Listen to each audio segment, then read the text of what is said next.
Hey out there YouTube, this is Shane McPhee, creator of KClip, and today I'm going to talk about how to use KClip 3 for mastering. Now, first of all, there's no one correct way to use any particular tool, but there are a couple of things that you can do that I think will prevent some less than ideal circumstances happening. And the very number one top thing I think of is don't clip the ceiling. So, if you don't know what the ceiling is, that's okay. You're not alone. I've talked to some very experienced, some even Grammy award-winning engineers who are still a little bit fuzzy on what exactly the ceiling is and does. So today I'm going to demystify that completely. So first of all, the ceiling is dead last in the signal chain of KClip. Now here's a really simple signal flow diagram that I've made that shows what happens in KClip when you're just in regular full band mode. Let's just go in order. First you take your input, then you multiply it by wherever you have the input gain set on the clipper, which is this knob here. Then you do your clipping process. Then after your clipping process you've got this out gain control which allows you to adjust it, and you can inversely link the input and output gain for doing level matching. But then after that you get to the ceiling, which can be turned on or off, but it is on by default in KClip 3. So what it is it's actually a second clipper. And it's a second clipper that always clips at 0 dB full scale and that operates at the session sample rate, not at the oversampled domain. And you might wonder, well, why would I want to do that, right? Clipping is only going to sound good if it's in the oversampled domain.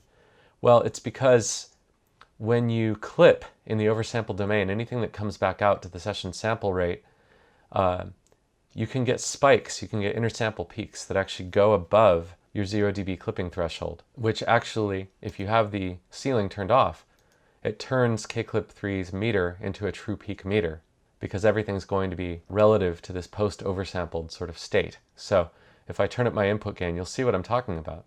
Theoretically, nothing should be going over 0 dB, but watch.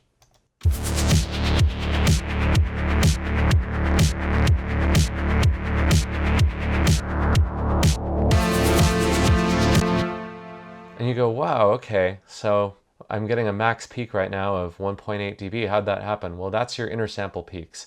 This clipper process is chopping at 0 dB full scale in the oversampled domain, but when it comes back out, it sort of emulates a reconstruction filter that you would have on like a digital to analog converter. It's really the same process. So what you need to do is you need to pull your output gain down by your max peak level. So it says 1.8 dB, so let's pull it down by just a full 2, just for safety. And now let's see if we're clipping.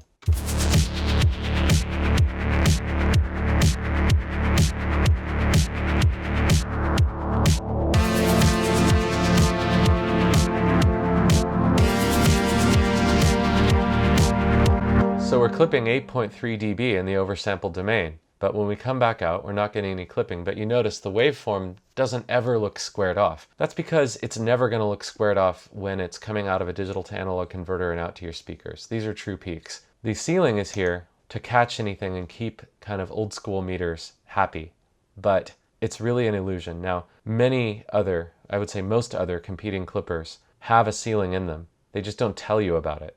And so what's going to happen is you're going to get some nasty aliasing. What's nice is KClip gives you this, but it's optional and you have control over it and you have control before you hit it. But it does take some discipline to make sure that you're really not damaging your mixes with aliasing noise. The next thing though is it allows you to use the loudness target. This is new in KClip 3. You can set a loudness target here to whatever you want.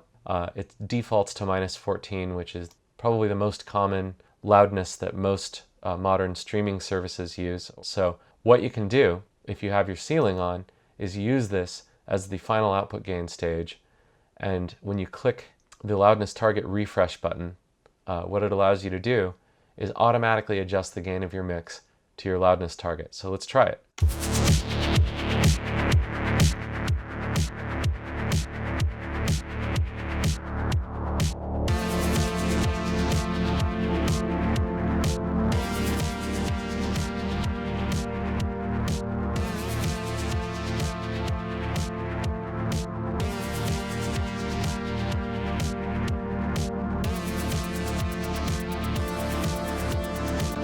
So we're at minus 14 LU, and we are crushing the hell out of this mix, but we're putting it out at a level that is theoretically sensible. Now, I would never crush this particular mix, or really any mix, by 8.8 dB of clipping. So this is strictly for demonstration purposes. But you can do the same thing. Let's say I don't really want to clip. Let's set this knob back to 0. Now what?